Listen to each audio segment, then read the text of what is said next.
Hi, I'm Quinn, and I'm autistic. Welcome to Autistic.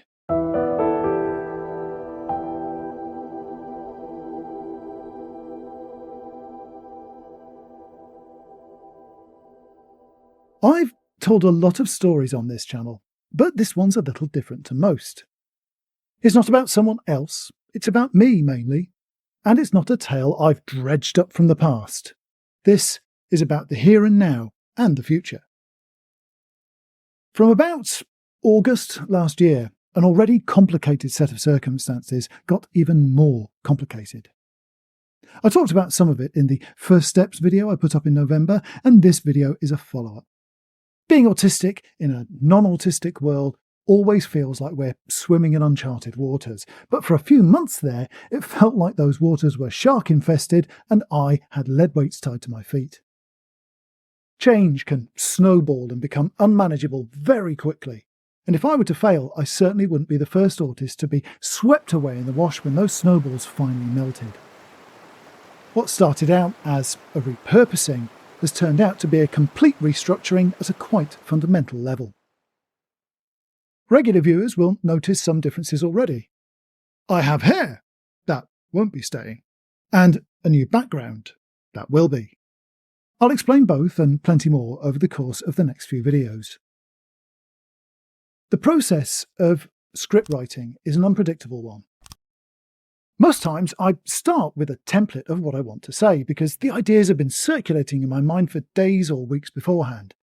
So the task is to get those thoughts onto the screen or page and then shaping them into the most equitable format. It's a process that usually takes several days and numerous edits. Other times, inspiration can strike from nowhere and I write everything down in one go over a couple of hours with minimal need for edits afterwards. There's a third and final category which this script falls into. Those which evolve. Their eventual form is something quite distant from the ancestral starting brief. Not through any change of intent or purpose, but because a mix of environmental change and new information, the very DNA of writing, keeps entering the mix. I planned this video for the first week of the year. Some of you already know that my life was turned upside down in 2023, prompting major changes of direction. Perhaps most significant of these was being made redundant from the full-time work which had supported me throughout my adult life. This is now my sole source of income. Now, whilst Autistic has been a thing for a few years now, more than 2/3 of the current subscribers only just found the channel in the last 12 months, whilst I've been quite unproductive. So my original brief for this video was kind of a New Year's vibe, setting up the stall for the year to come and to welcome in those new viewers. Then fate started chucking new things my way, which changed the outlook and in turn changed the script, and it kept on happening. Actually, before I go any further, I should say that this is going to be more of a talky video than a visual one. I'm keeping the editing of this script down to a minimum because there's a lot to be said and I don't want to lose the impact of it, so it'll be split into a few chapters when I edit and upload it. I'm sorry to say that those of you hoping for a visual distraction will be left with watching my chin wagging up and down for the duration with little in the way of B-roll or graphics to draw your attention away from the dull monotony of my uninspiring, unimaginative autistic drone. Mind you, I know that some of you are more listeners than viewers anyway, so this video will suit you down to the ground. In fact, that simple observation about how people consume the content I produce has itself played a part in the evolution of both this script and the options I have before me. This is about why I've chosen not to leave YouTube, but it's also about how I, as an autistic adult, deal with forced change, how I'm having to adapt, for that matter, what I have to adapt, and the ripples those adjustments set in motion. It's been an onslaught of the new and unfamiliar, and whilst others have trodden some of this ground before me and left tracks for me to follow, much of it looks like untouched soil. The world I'm stepping into is staggeringly inaccessible for someone like me in some respects, so it can be testing.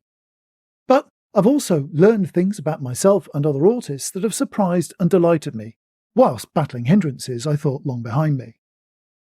It turned out that being autistic was going to be far more relevant to my plans than I was prepared for.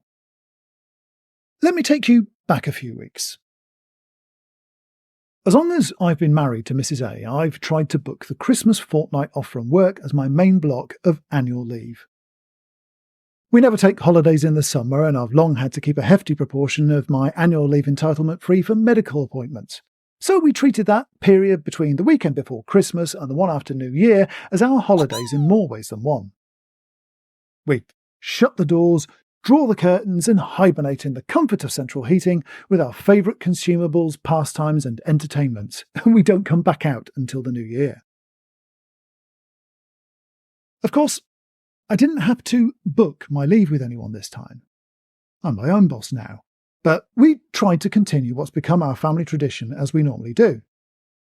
I downed tools a couple of days later than I usually would, but after that last video went up, the not very Christmassy accessibility video, we put our feet up and set about the important business of a proper British Christmas. Complaining about how crap the seasonal telly is these days and how small the tubs of Quality Street are getting now. Now, it may not come as a surprise to you that I not only make videos for YouTube, I watch quite a few too. And whilst I was filling my face with homemade mince pies and various spicy Northern European treats, I was taking in the seasonal offerings of dozens of other people who do this for a living. Whilst there were the usual silly jokes, seasonal references and annual recap videos, there were a few that were actually quite painful to watch. I'm not going to do a piece about why I think so many YouTubers, including some very high-profile, successful people, chose to throw in the towel at the end of last year. Plenty of others have already done that. But for me personally, the timing of these announcements was, I don't know if fortunate is quite the word, but it was certainly relevant. Ominous, you might even say. When people who appear to be doing well in the same field you're just starting out in suddenly start quitting, it starts you wondering what they know that you don't. I couldn't help but start thinking more deeply about what I'm trying to achieve myself. These people who were retiring, people I've been entertained by and learned from, were making a very different decision to the one I've just made. I've chosen to turn my back on the conventional 9-to-5 to pursue a path of advocacy and creativity, whilst these people who appeared to be living the YouTube dream are saying sayonara. It started me asking myself if I'd made the wrong choice. If relatively young people like MatPat, whose theory channels have kept me smiling for a decade, are quitting their multi-million subscriber channels, what chance do I have of making a go of it? I'd already run the numbers on our current situation and gone through my available choices more than I care to reflect on, but I had to dig deeper to be certain I wasn't making a dreadful mistake. If you've watched my most recent video on my experience of PDA, you'll understand how important my role as a provider is in maintaining my self-esteem. If I can't make a living with Autistic, then it would have to be put in mothballs for a while whilst I establish some other way to make a crust. There's been a few other changes in our personal lives that have had a knock-on effect on the channel and my view of the future too. Last year was a difficult one on the health front for both myself and Mrs. A, which have meant material changes to the living space and working environment, and adjustments in how we do things and divide our time. Roll in a few too many crises happening a bit too close together, putting a bigger dent in our cash reserves than we bargained for, and you've got a good enough picture of the landscape. The TLDR is, I was kind of panicking that I'd screwed up. The brief trend on YouTube to which the title of this video refers turned out to be remarkably timely for me. Ever since I learned my old job was being phased out, my head's been banging with ideas like popcorn in a pressure cooker. Hyperfocus is great when it kicks in, but when it doesn't, my mind can be a battlefield of thoughts, observations and plans, all vying for my attention. We all have conflicting emotions and loyalties in our lives, but our ability to reconcile those imbalances varies from person to person. For the majority of the world, the key to coping with the overwhelm of the modern world lies in the ability to selectively switch off some stimuli and fall back on bias, delegation, prioritization, or laissez-faire to resolve others, leaving enough mental resources free to process the task our subconscious has chosen for our attention. That process of whittling down huge quantities of sensory, emotional, and situational data to a manageable package for our attention is one a lot of neurodivergent people, especially autistic and ADHD folks, seem to find especially hard. And it's one of the reasons we often stand out like sore thumbs with or without a diagnosis. We're still scratching our heads trying to work out what's most relevant and trying to find a perfect solution to balance all those variables whilst everybody else has moved on, because they're happy with the good enough fix they already have for the one problem their subconscious sorted out as being most important.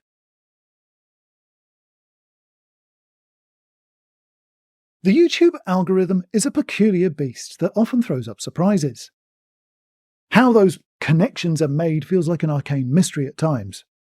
I still can't work out how videos on South Korean street food, the design history of domestic appliances, or solo camping in the Kent countryside started popping up in my feed, but all are now regular topics in my YouTube diet. I don't know what factors the algorithm was working with when it recommended the series of videos that set my thinking machine into overdrive, but I can see a Venn diagram where they overlap for me.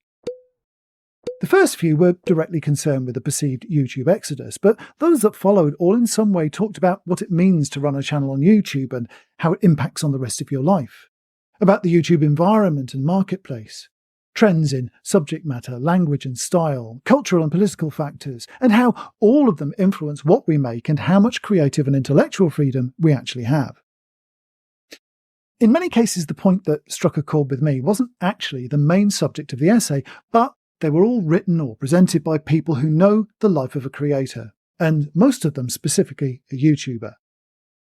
In amongst the theories and observations on creative burnout and market paradigms were gems of personal experience and opinion that don't always make it to the official support forums. Like, for instance, what to call myself. One of the first questions that inevitably comes up in adult small talk and on some of the forms I filled in recently is what my job title or profession might be. That used to be an easy one to answer when I worked 9 to 5, but these days, not so much. If I say I'm a YouTuber, it's quite likely to conjure up an image very different from what I actually do. I fit into the category of advocate and influencer to a degree too, though both those words can and do mean different things to different people. If I say I'm an educator, it's true in the literal sense, but it implies something far more formal and structured. I guess I can call myself any and all of the above, though I'm not sure I could pick one above them all and feel comfortable with it. Which role I choose to see myself as first has become more important than I realise, though, because it's a decision which shapes my future in ways that aren't immediately apparent. That may sound dramatic, but it really isn't. When I was made redundant, I faced a fork in the road. Down one path lay the traditional and familiar route of full employment, 9 to 5 hours, and whinging about the boss, the workload, the crappy pay, the insecurity, and the slackers in Department X who never pulled their weight. The other road was this one, of transforming my passion into a livelihood, of self-reliance and guiding my own destiny, of crapping myself, if I'm to be honest. Yes, this is a dream job in many ways, but it's also an expedition into terrifying undiscovered country. Some warn that the grass isn't always greener on the other side, but I've 50+ years of viewing the world through autistic eyes. I can see the green grass, smell the wildflowers, hear the wind rustling in the trees and the birds singing, and so much more. But I also can't avoid seeing the brown grass, the bare earth, the stinging nettles, the litter, the dog mess, the graffiti, and everything else in that picture. The work I've done in my spare time has laid the foundations for a number of possible futures, but building on them isn't as straightforward as I envisaged. Not far past that fork in the road lay a new crossroads of identity which could have a profound impact. Choosing how I see myself and my work has far more implications than what I say to nosy parkers and financial advisors. You see, if I choose to see myself as a YouTuber first, then I'm going about this all wrong. I'm talking about the wrong subject matter for a start. If I decide to make ad revenues from here my primary income source, then I should have chosen something with more mass audience appeal. But if I'm stuck with autism, then how do I generate enough views to pay my way? The common wisdom has always been to be more YouTube, which is why so many of the autism videos on this platform follow a familiar format. I've made the odd joke in the past about the 10 things you need to know format, even parodied it, but there's no doubt that it works. That's the YouTube way, for factual content at least. Short to mid-length magazine format clips which discuss a simple premise or provide a themed list, usually but not always ranked in some manner from least this to most that. It's a proven formula that gets views and the algorithm reflects that. Channels that make longer form content bemoan that fact endlessly, and there's a discussion to be had elsewhere about whether the algorithm reflects a preference for shorter, lighter content or enforces it. Even my approach to titling and thumbnails will need to change if I'm to feed the algorithm. I very rarely change either of them because I learned very on that a lot of viewers use the channel as a kind of reference resource. They come back to re-watch for reassurance or to make sure they're clear on something. Others use certain videos to help them explain their own circumstances to others, and there's a significant number of educators from infant school to universities who've used work of mine in the classroom. Much of my audience is autistic too, so consistency is important, yes? Not according to the algorithm. If I'm to maximise views, I need to change titles and thumbnails frequently to bait more people in to watch. If you weren't sucked in by yesterday's promise of a video about subject A, then perhaps subject B will do the trick, or subject C. They're all the same video, but if I keep changing the packaging, I might find the combination that works to get you watching. It's so commonplace on YouTube that it's become expected now. You click on what seems to be a new video only to find it's something you've watched, and you feel a little cheated. At the moment, most of my output is in the form of these videos on YouTube, and so my current income is partially made up from the ad revenue it pays me. Like so many creators, I wouldn't be making videos if YouTube or a platform very similar to it didn't exist. So whilst it feels unrepresentative, it would be disingenuous and inaccurate to say I'm not a YouTuber. But if that's what I am, then I too have to be more YouTube in my content. By the same token, the algorithm is very keen on regular content. If I produce videos at regular intervals, say at the same time on the same day of the week every week, once a fortnight, or at the other extreme several times a day, it's far more likely to come up in people's feeds than if the output is erratic like mine's been lately. If I'm to wear my YouTuber cap full time, then I need to make sure I get a new video up in my chosen slot without fail every time. Because autism is in a special interest kind of space, I'll also have to report on news items that affect us, and to do so quickly whilst they're still hot, which will mean keeping a close eye on social media and other channels in the same space to make sure I keep up with the zeitgeist. Of course, successful YouTubers also have to be very careful to stay within relatively strict guidelines over what we can and can't talk about. I've hit that barrier myself more than once already. Some topics or concepts in the autistic space can be very difficult to talk about without mentioning words which would instantly trigger YouTube's immune system and send a video's recommendation ratings plummeting to the ground. Some of them, it wouldn't matter what language was used. They're just too sensitive, upsetting, or controversial for them to be recommended to a general audience. So, if I'm a YouTuber first, I'll have to be extra vigilant to keep up with YouTube's ever-changing list of no-nos and make sure I stay on the right side of them. Then, of course, there's the need to stay visually relevant, which means keeping up with and sourcing the latest memes, maintaining a healthy database of B-roll video, graphics, and animations, because I won't have time to do my own, and lots of editing. Too much for me to do, frankly, and I can't afford to pay someone else right now, so that's more hours I'll need to find in a day that's already too short. The more I think about it, the less I feel able to call myself a YouTuber. But these videos are about why I'm not quitting YouTube, though. So, what gives, Quinn? What you playing at? Well, this script is somewhere around the 3,000 word mark, which means 20 minutes or so on screen. So I'll leave you on a cliffhanger ending there and upload part 2 to YouTube in a couple of days once it's finished editing.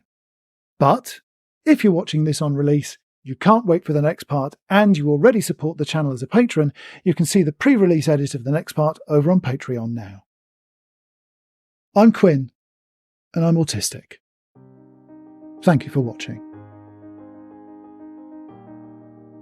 If you've already liked and subscribed and would like to support the channel more, then please follow the Patreon links in the description to pledge what you feel is fair and affordable to help keep the lights on here and the content keep flowing.